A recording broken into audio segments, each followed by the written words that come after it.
Former Trump White House acting chief of staff and NewsNation contributor Mick Mulvaney joins us now. So, Mick, the number of migrants crossing at the southern border remains relatively low 2 months after the lifting of Title 42, which is, of course, the public health order that allowed the U.S. to expel migrants at the southern border. What do you believe is driving this trend?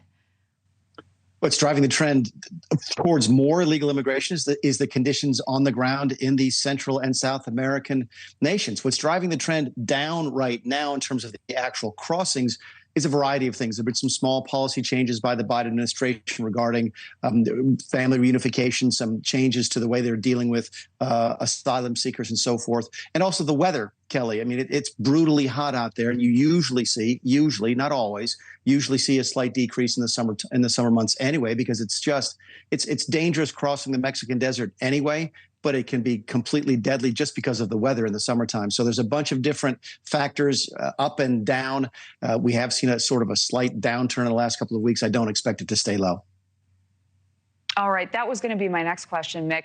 Do you think border apprehensions and illegal crossings will stay at these relatively lower numbers, considering the risks you outlined, Jorge outlined as well, extreme heat, but also the cartels?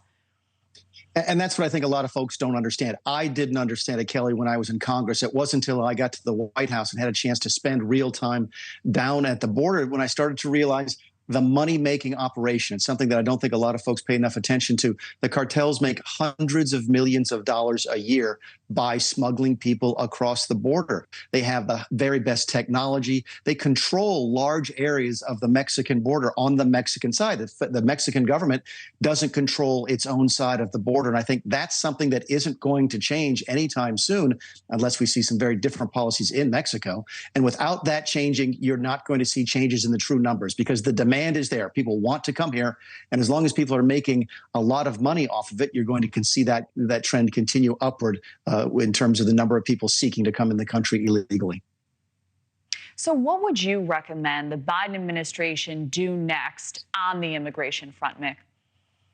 Yeah, it's two things. We try to do a little bit of both in the Trump administration with some success. You have to have the physical barrier. As hard as it is to watch that video, Kelly, that the razor wire and barriers do make a difference in terms of discouraging people from coming across.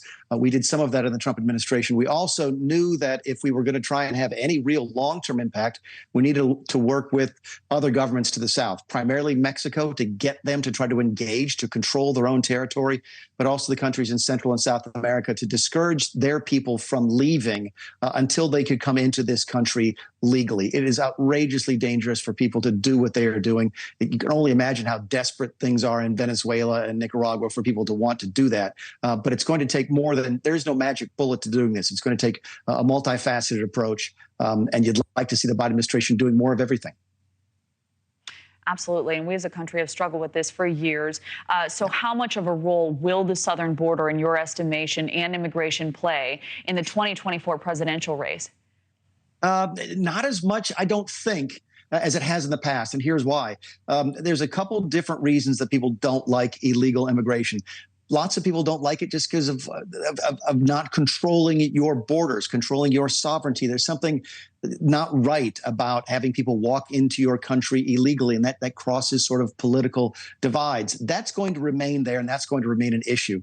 What I don't think is going to be the issue, Kelly, that like it was several years ago, but say in 2008, 2010, was the impact on the economy. There's very little argument that these folks are taking people's jobs in the United States because pretty much everybody who wants a job has got one already. So it's going to be a big issue, but it's not going to be nearly as big an issue as it has in the past unless the economy takes a turn for the worse. All right. Thank you for watching. Go to newsnationnow.com to find NewsNation on your television provider. And don't forget to click the red subscribe button below to get more of NewsNation's fact-driven, unbiased coverage.